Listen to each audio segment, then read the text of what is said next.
20 বছৰ চাকৰি সম্পূৰ্ণ কৰা সকলে চৰকাৰৰ পৰা লাভ কৰিব সম্পূৰ্ণ পেঞ্চন। পেঞ্চনৰ লগতে PA লাভ কৰিব চৰকাৰী কৰ্মচাৰীসকলে। চৰকাৰী কৰ্মচাৰী মৃত্যু হ'লে পৰিয়ালক দিয়া হ'ব 1 কোটি টকাৰ সাহায্য।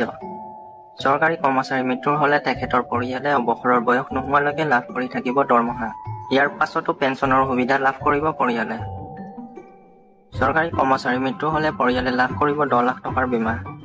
আপোন বাহন আৰু আপোন ঘৰ আঁচনিৰো সুবিধা লাভ কৰিব চৰকাৰী কৰ্মচাৰীয়ে। 30 লাখ পৰ্যন্ত ঋণ পাব কৰ্মচাৰীয়ে। বিদ্যুতৰ বিল শূন্য অহাৰ বাবে চৰকাৰী আঁচনিৰ বাবে বিশেষ সুবিধা।